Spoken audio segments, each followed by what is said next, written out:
Бүгүн 12 январда Жогорку кеңештин кезектеги жыйынынын жүрүшүндө ар кайсы маселелер бөлүгүндө депутат Ирина Карамушкина мэрди шайлоодо добуштар 10 миңден 50 миң долларга чейин болгондугун билдирди. Мага мурда чогуу иштеген кесиптештерим кайрылды. Алар добушту сатып алууга мүмкүнчүлүктөр ачык эле түзүлгөнүн билдирди. Ошондой эле мага жеткен маалыматтар боюнча мэрди шайлоодо бир добуш 10 миңден 50 миң долларга чейин болду, деди депутат. Булак факт KG.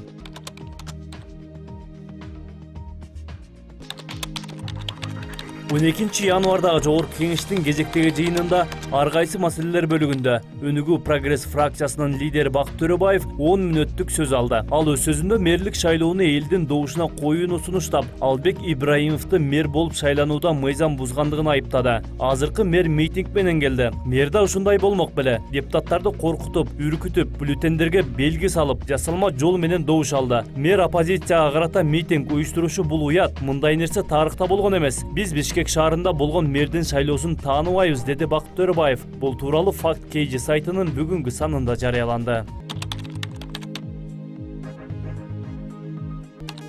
Көмүрдүн баасы да баркыда суукта билинет дегендей, Жогорку кеңештин жыйынында көмүрдүн баасына байланышкан нааразычылыктар депутаттар тарабынан айтылды. Депутат Мирлан Жээнчороев тоннасы 1200 сомдон казылып алынып жаткан көмүр эмне себептен элге 4000 сомдон сатылып жатканына кызыкты. Былтыр эле нарындан борборго тоннасы 2700 сомдон сатылып жаткан көмүр быйыл 4000 сомго чыгып кетиптир. Бирок экономика министрлиги декабрь айында көмүр болгону 2,5% кымбаттаган деп маалымат берип келет. Экономика министрлиги кичине элге жакыныраак болуп, баанын жогорулоосу боюнча маалыматты тактап алса болот эле деген ой келди. Ал эми өзүбүз көмүр кенинин үстүндө отуруп, карапайым калкка ал казылып жаткандан бир нече эсе жогору баада сатылып жатканына жол болсун. Монополияны жөнгө салуу агенттиги кышында көмүрдүн баасын көзөмөлдөй албай эшек такалап отурабы? Эл өкүлү Жээнчороев айткандай, бул боюнча иликтөө иштерин жүргүзүү зарыл. Бул пикирди элдин баары колдоого алаары турган иш деп жазылат Каганат сайтында.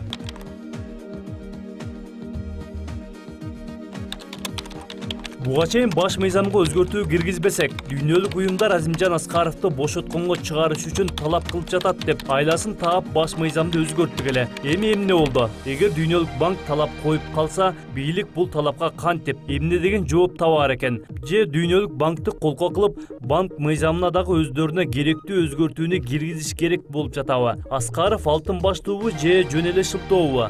Адам колу менен кылганды мойну менен тартыш керек да. Ушул азаптуу Аскаров менен абайлап ойносок болот эле. Дүйнөлүк банк акча бербей койсо эч нерсе болбойт. Болгону келип жүргөн гранттарды талап, тоноп жегендерге эле кыйын болот. Алып жүргөн грант кредиттерден жыргап кетсе, Кыргызстан эле жыргап кетмек. Келип аткан грант кредиттер кумга сиңип кеткен суудай эле жок болуп калууда. Бул маалымат Факт KG сайтынын негизги бетине жайгаштырылган. Жогоруда айтылган маалыматтар Улуш Бирим телеканалынын көз карашын билдирбейт.